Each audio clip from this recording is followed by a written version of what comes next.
Riders will often tell you it's their bike that couldn't handle the bend. The truth is, most crashes that happen in corners happen because the rider couldn't handle the bend.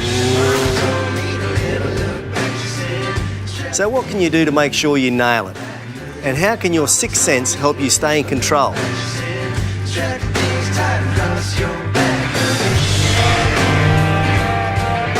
First up, remember the corner doesn't start when you reach the bend. It starts before you arrive. So make sure you've got your approach speed right. You should always aim to get your braking done before you enter the corner, never in it. Shed speed on the approach and wind it back on as you exit.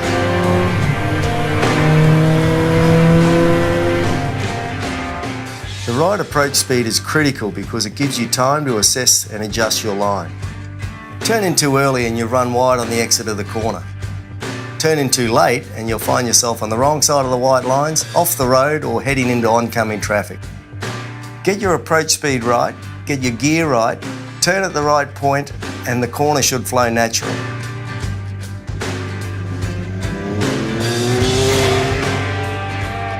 Next, what sort of corner are you heading into? Is it a blind corner? Is it off camber? Is it going to tighten up on you or open out and let you get the power down early? Even if you've never ridden it before, one way to work out what the next corner is going to be like is to look for the vanishing point. The point's where the two sides of the road meet up, just here. In general, if it moves away from you as you're going in, it's opening up. If it moves towards you, it's going to be tight. It's not foolproof, but it's a pretty good heads up.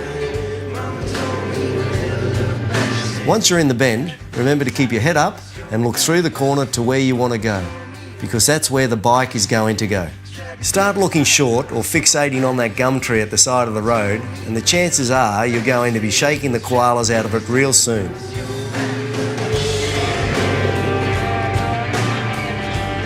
And try and stay off the brakes as much as you can. It sounds wrong, but if you've got your turning in point and your approach speed right, you'll be in control and the bike should handle the corners no worries, leaving you free to focus on making a smooth exit.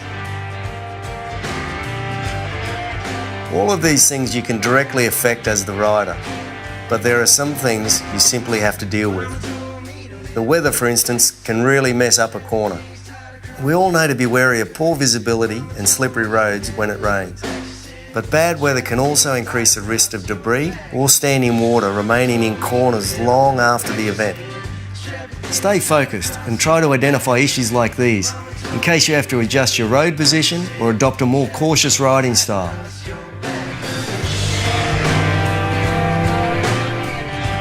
And then there's camber. Generally, a corner with positive camber is a good thing.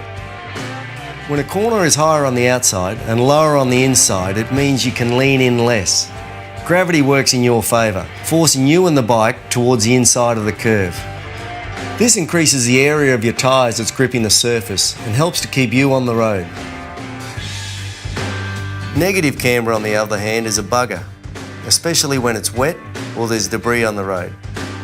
Because the corner is lower on the outside, you have to increase your lean angle. Gravity is now working against you, trying to push you to the edge of the road.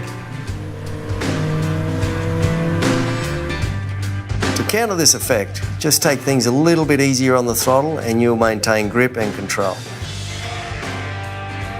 And remember, the angle of camber can change in a single bend or a series of bends, so never switch off. It sounds like a lot to think about in a split second, but we all do it every day on different types of corners and in different road and weather conditions.